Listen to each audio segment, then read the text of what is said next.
அவங்க தானே நம்மள இவ்ளோ தூரம் சப்போர்ட் பண்ணி கூட்டிட்டு வந்தாங்க. அவங்களுக்கு தெரியாதா அவங்களோட பெஸ்ட் ஹாலிடேஸ் நம்ம கூட தான்னு. GT Holidays, South India's #1 travel brand. தரம், விலை இரண்டும் எப்போதுமே இரு துருவங்கள். அந்த இரு துருவங்களையும் இணைப்பதுதான் ஃபன் ஸ்டோரி. ஃபோன் 9566010006 மற்றும் 9566010007.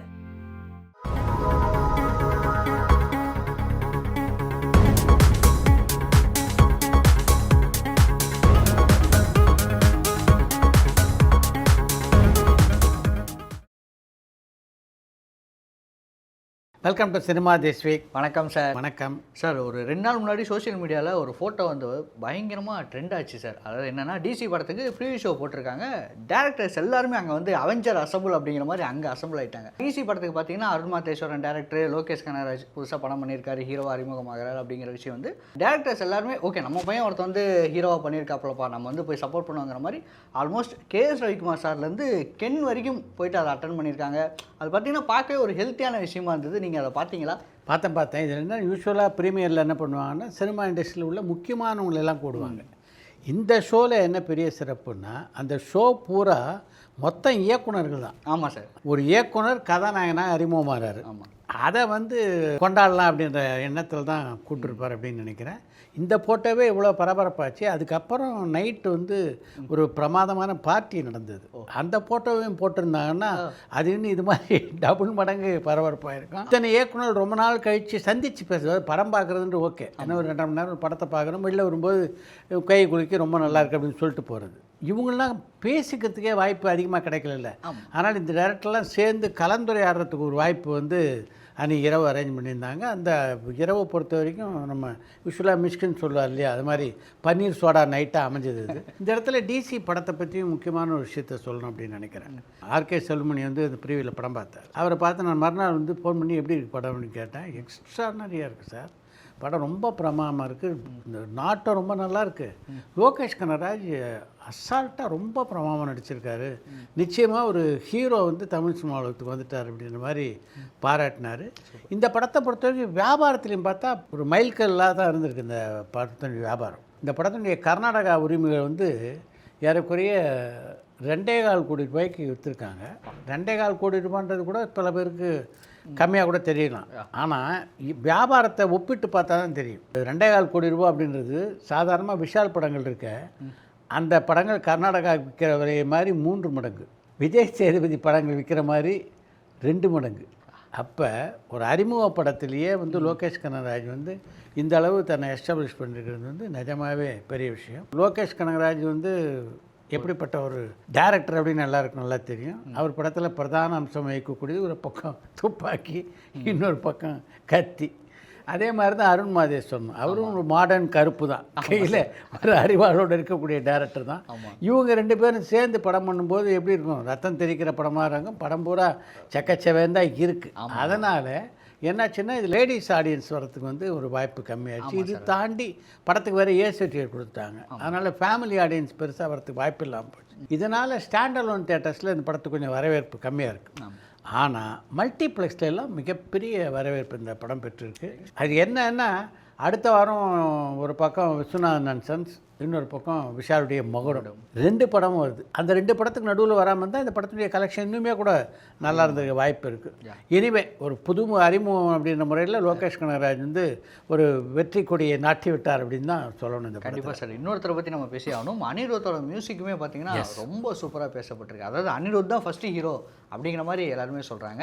இது வந்து என்னென்னா, அனிருத் யூஸ்வலாக வாங்குகிற சம்பளம் இருக்குல்ல, அந்த சம்பளத்தில் வந்து ஒரு 30% சம்பளம் கூட இந்த படத்தில் அனிருத் கிடையாது. தன்னுடைய நண்பனான லோகேஷ் கனகராஜ் வந்து அறிமுகமாகிறார் ஹீரோவாக, அவரை ப்ரமோட் பண்ணணும் அப்படின்னு. இது வந்து ஃப்ரெண்ட்ஷிப்புக்காக அனிருத் வாசித்த மியூசிக் தான். அதனால தான் அந்த மியூசிக்கில் அவ்வளோ டெப்த் இருந்திருக்குன்னு நினைக்கிறேன். ஏன்னா எப்போவுமே ஃப்ரெண்ட்ஷிப்பு கொஞ்சம் வலிமை அதிகம் இல்லையா. அப்படியே அதோட இன்னொரு படம் வந்தது, மாதவன் நடித்த ஜிடிஎன் படம். ஸோ ஜிடிஎன் படத்துக்கு எந்த மாதிரி ரெஸ்பான்ஸ் இருக்குது சார்? ஜிடிஎன் படத்துக்கு அந்த அளவுக்கு பெரிய ரெஸ்பான்ஸ் இல்லை. அதுக்கு முக்கியமான காரணமாக என்ன சொல்கிறாங்கன்னா, பல பேருடைய வேட பொருத்தும் சரியாக அமையலை அப்படின்றது நிறைய பேருடைய விமர்சனமாக இருக்குது. அதே மாதிரி தான் ஸ்க்ரீன் பிளேவும் வந்து இன்னும் சரியாக கையாண்டப்பட்டிருக்கணும் அப்படின்னு நிறைய பேர் சொல்கிறாங்க. ஏன்னா மாதவனை பொறுத்த வரைக்கும் அவர் ஒரு பிரமாதமான ஒரு பயோபிக் கொடுத்தவர், ராக்கெட்ரி அப்படின்னு. அவர் இருந்தும் இது எப்படி மிஸ் ஆச்சு அப்படின்னு எனக்கு தெரியல. அதே மாதிரி அவங்க பண்ண இன்னொரு மிகப்பெரிய தவறாக நான் பார்க்குறது, ஒரு பெரிய பப்ளிசிட்டியே இல்லை. இந்த படத்தை வெளியிட்ட அன்றைக்கே பெரிய விளம்பரம் இல்லை பத்திரிகையிலெல்லாம். எதனால் வந்து அது மாதிரி இந்த படத்தை வெளியிட்டாங்க அப்படின்னு தெரியல. அதிலெல்லாம் இன்னும் கொஞ்சம் கவனம் செலுத்தியிருந்தாங்கன்னா கொஞ்சம் பெட்டராக இருந்திருக்கும். ஆனால் பொதுவாக அந்த படத்துக்கு வந்து பெரிய வரவேற்பு இல்லை அப்படின்றது தான் உண்மை. ஆனால் இந்த படத்தை பொறுத்த வரைக்கும் ஓடிடியில் ஓரளவுக்கு நல்லா வரவேற்பை பெறத்துக்கு வாய்ப்பு இருக்கலாம். என்னென்னா இது மாதிரி படங்கள் ஓடிடியில் வந்து கொஞ்சம் பார்வையாளர்களை கவரக்கூடிய வாய்ப்பு இருக்குது. அதனால் தியேட்டரில் ஜெயிக்கலைனாலும் ஓடிடியில் இந்த படம் ஜெயிக்கும் அப்படின்னு நினைக்கிறேன். சார் ரொம்ப நாளாக அஜித் ஃபேன்ஸ் கேட்டுட்டு இருந்த ஒரு படம் அப்படின்னு சொல்லலாம். டைட்டிலுமே அனௌன்ஸ் பண்ணிட்டாங்க, டேர் டெவில் அப்படின்னு சொல்லிட்டு எல்லாருமே பார்த்தீங்கன்னா செலிப்ரேஷன் பண்ணிட்டு இருக்காங்க. ஸோ லாஸ்ட் வீக்கே நீங்கள் வந்து சொல்லியிருந்தீங்க படம் வந்து ஷூட்டிங் தள்ளி போகிறதுக்கு வாய்ப்பு இருக்குது அப்படிங்கிற மாதிரி. ஸோ இந்த மாதம் எண்டுலையாவது படம் வந்து ஸ்டார்ட் ஆகுமா? இந்த மாதம் எண்டில் அந்த படம் ஸ்டார்ட் ஆகிறதுக்கு வாய்ப்பு இல்லை. அடுத்த மாதம் தான் அந்த படத்துடைய படப்பிடிப்பு நடக்கிறதா இருக்குது. அந்த படத்தை பொறுத்த வரைக்கும் மற்றெல்லாம் பர்ஃபெக்டாக பிளான் பண்ணிருக்காங்க. அஜித் 75 டேஸில் இந்த படத்தை முடிச்சுன்னு இருக்காரு. அதாவது அவருடைய கால் ஷீட் அடுத்த மாதம் வந்து ஒரு 6 நாள் அந்த படத்துடைய படப்பிடிப்பு நடத்துகிறாங்க. செப்டம்பர் முடிஞ்சால் அக்டோபர், நவம்பர், டிசம்பருக்குள்ளே அந்த படத்துடைய ஷூட்டிங் முடிச்சிடணும் அப்படின்றதுல அவர் இருக்கார். டிசம்பருக்குள்ளே அஜித் சம்மந்தப்பட்ட எல்லா போர்ஷனையும் முடிச்சிருவாங்க. அதுக்கப்புறம் மற்ற ஆர்டிஸ்ட் சம்மந்தப்பட்ட போர்ஷன் ஏதாவது விடுபட்டு போயிருந்தால் அதை வந்து ஜனவரியில் பேட்ச் ஒர்க் மாதிரி பண்ணுறதுக்கு வாய்ப்பு இருக்குது. ஜனவரிலேயே தன்னுடைய அடுத்த படத்துக்கான படப்பிடிப்புக்கு போகிறார் அஜித். தான் போன வாரமே சொல்லியிருந்த மாதிரி, போன வாரம் ஒரு லிஸ்ட் ஆஃப் டைரக்டர்ஸ்னு சொல்லியிருந்தேன், அடுத்து யார் யாரெல்லாம் டைரக்ட் பண்ண போகிறோம். அதில் ஒரு பேர் நான் சொல்ல மறந்துட்டேன், அது வந்து சங்கர். இந்த லிஸ்ட்டில் சங்கர் இருக்கார் அப்படின்றது ஒரு முக்கியமான விஷயம். ஆனால் சங்கரை பொறுத்த வரைக்கும் அவங்களுக்கு என்ன ஒரு பிரச்சனை இருக்குதுன்னா, சங்கருடைய பட்ஜெட், இப்போ அஜித் சம்பளமே பெரிய தொகையாக இருக்குது, அதை வந்து யாரும் மீட் அவுட் பண்ண முடியல அப்படின்றதுனால தான் இவ்வளோ நாள் கால தாமதமே. அதனால் சங்கர் சம்பள தொகையும் பெருசு அப்படின்றதுனால 2 விஷயம் சங்கர் படத்தில் அவங்க முதல்லையே முடிவு பண்ணான்னு பார்க்குறாங்க. ஒன்று படத்துடைய பட்ஜெட், அது வந்து ஃபீஸபிளாக இருக்கணும். ரெண்டாவது அவருடைய சம்பளம். இந்த ரெண்டும் ஒத்து போகிற பட்சத்தில் வந்து சங்கரோட இணைந்து அஜித் பணியாற்றுறதுக்கு வாய்ப்பு இருக்குது. சொல்ல முடியாது, எது வேணால் எப்போ நடக்கலாம். இது ஒரு நடந்ததுன்னா ஜனவரியில் வெங்கட் பிரபு படம்னா ஏப்ரல் மாதம் இல்லை மே மாதத்துலேயே சங்கரோடு இணைந்து அஜித் பணியாற்றக்கூட வாய்ப்பு இருக்கிறதா தான் நான் பார்க்குறேன். சார் வெற்றிமாறன் தனுஷ் கூட்டணியில் பார்த்தீங்கன்னா அடுத்து தமிழ் முருகன் அப்படிங்கிற படம் வரப்போகுது. ஆல்ரெடி பார்த்தீங்கன்னா ஃபேன்ஸ் எல்லாருமே வடச்சென்னை 2ன்னு ஒன்று இருக்குது, அதையும் சீக்கிரம் கொடுத்துருங்க அப்படிங்கிற மாதிரி கேட்டு. இதில் தமிழ் முருகன் 2 முதல்ல வரத்துக்கு வாய்ப்பு இல்லை. ஏன்னா அந்த படம் அவங்க 27, 28, 29 அப்படி தான் பிளான் பண்ணுறாங்க. வடச்சென்னை 2 தான் ஆக்சுவலாக முதல்ல வரணும். அதை பற்றி அறிவிப்புகள் வந்துக்கிட்டு இருக்குதே தவிர அதை எப்போ ஸ்டார்ட் பண்ணுவாங்க அப்படின்ற எந்த ஒரு திடமான அறிவிப்பும் இல்லை. ஆனால் இப்போ பார்த்தீங்கன்னா தனுஷ் வந்து திரும்ப வெற்றிமாறன் கூட 3ஆவது ஒரு படம் வந்து நடக்க போகுது அப்படிங்கிற மாதிரி ஒரு இது என்ன ஆச்சுன்னா, இது ஒரு பழைய பஞ்சாயத்தினுடைய எக்ஸ்டென்ஷன். ரொம்ப வருடங்களுக்கு முன்னால் வந்து இப்போ தமிழ் திரைப்பட தயாரிப்பாளர் சங்கத்தில் செயலாளர் இருக்க கதிரேசன் தனுஷுக்கு ஒரு அட்வான்ஸ் கொடுத்துருந்தார். அட்வான்ஸ் கொடுத்தாரே தவிர ஆனால் அந்த படத்துடைய படப்பிடிப்பு நடக்கலை. ஓகே. சமீப காலமாக திரும்ப தனுஷை சந்தித்து பேசும்போது வந்து பல மீட்டிங்லாம் நடந்தது. விநியோகஸ்தர்கள் சங்கம், நடிகர் சங்கம், தயாரிப்பாளர் சங்கம் எல்லாம் சேர்ந்தே கூட மீட்டிங் போட்டாங்க. மீட்டிங் போட்டப்போ தனுஷ் என்ன சொன்னார், அவர் என்ன அட்வான்ஸ் கொடுத்தாரோ அதை நான் வந்து கூடுதல் தொகையோடு கொடுத்தாரு. அதாவது வட்டியோட கணக்கு பண்ணி நான் அந்த தொகையை கொடுத்துறேன் அவருக்கு. என்னால் இப்போ படம் பண்ணுறதுக்கு வாய்ப்பு இல்லை அப்படின்னா நிறைய படம் ஒத்துக்கிட்டு. ஆனால் அவரை பொறுத்த வரைக்கும் என்ன சொல்கிறார், நான் வந்து உங்களை வச்சு படம் எடுக்கிறதுக்காக தான் உங்களுக்கு நான் அட்வான்ஸ் கொடுத்தேன், அதனால் எனக்கு நீங்கள் படம் தான் பண்ணி தரணும், நான் அட்வான்ஸை திருப்பி வாங்க மாட்டேன் அப்படின்னாரு. அவர் என்னென்னா இந்த அட்வான்ஸை கொடுக்கும்போது வெற்றிமாறன் டைரக்ஷனில் தனுஷ் நடிக்கிறதா தான் அந்த அட்வான்ஸை கொடுத்தார். அதனால் இப்போ வந்து தனுஷ் என்ன சொல்கிறாருன்னா, நீங்கள் வெற்றிமாறனை கூட்டுவாங்க, உங்கள் படம் இந்த வெற்றிமாறன் டைரக்ட் பண்ணுறாருன்னு சொல்லட்டும், நான் நிச்சயமாக தேதி தரேன்றாரு. அந்த செய்தி தான் வந்து உங்கள் காது கெட்டிருக்குன்னு நினைக்கிறேன். அதுதான் அப்படி சுற்றி இருக்குது.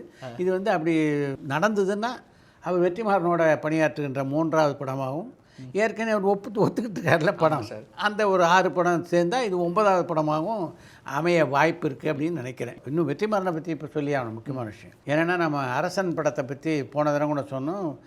சிம்பு வந்துடுறாரு, வந்த உடனே அந்த படத்துடைய படப்பிடிப்பு ஸ்டார்ட் ஆகிடும். இப்போ சிம்பு ஊர்லேருந்து வந்துட்டார்னா வந்துட்டார், வந்து ஏன் அந்த படத்துடைய படப்பிடிப்பு ஸ்டார்ட் ஆகலை அப்படின்னு சிம்பு தரப்பு ஆட்கள்கிட்ட கேட்கும்போது அவங்க வந்து நம்மகிட்ட ஒரு சின்ன வருத்தத்தை கூட தெரிவித்தாங்க.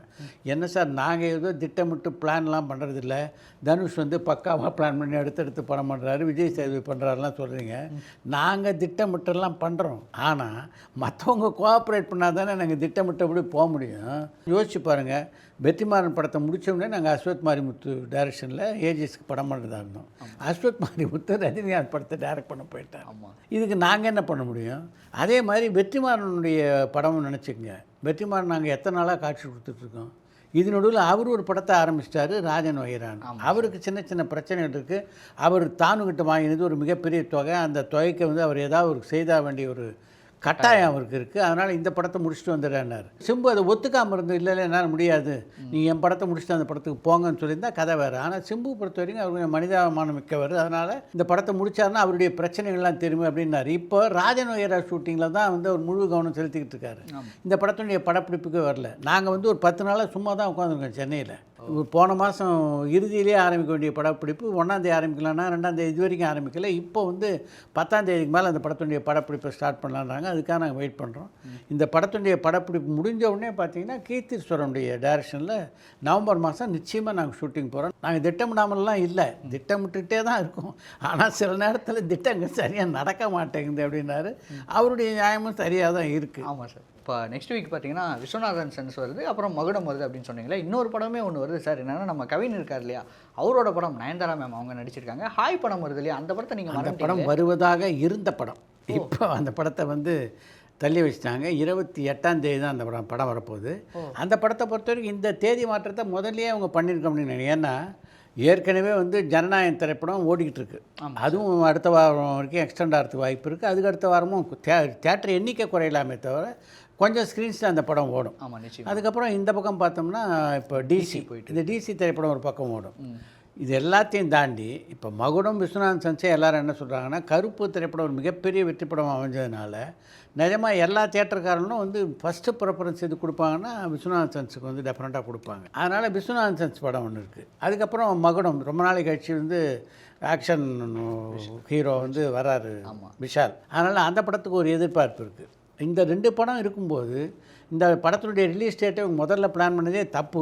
பிளான் பண்ணிட்டா அதனால் வெளியிட்டுருவோம் அப்படின்னு இல்லாமல் புத்திசாலித்தனமாக இப்போ 28ஆம் தேதி போனாங்களே, அது ஒரு நல்ல முடிவாக தான் நான் பார்க்குறேன். இப்போ பார்த்தா அந்த படத்துக்கு கொஞ்சம் ப்ரீத்திங் டைம் கிடைக்கும். கண்டிப்பாக சார். இந்த டைமில் அவங்க ப்ரொமோஷன் கூட கொஞ்சம் இன்க்ரீஸ் பண்ணாங்க அப்படின்னா கரெக்ட். ஆனால் இது வரைக்கும் ப்ரொமோஷனே அந்த படத்துக்கு பெருசாக ஸ்டார்ட் பண்ணல. நல்ல கேப் இருக்கிறதுனால அதுலேயும் அவங்க கான்சென்ட்ரேட் பண்ணலாம் நீ சொல்கிற மாதிரி. ஓகே, மீண்டும் அடுத்த வாரம் சந்திப்போம். நன்றி சார். பரபரப்பான சினிமா செய்திகள், நட்சத்திரங்களின் பேட்டிகள், சினிமா வரலாறு ஆகியவற்றை பார்க்கவும் படிக்கவும் உங்களுக்கான இணையதளம் touringtalkies.co.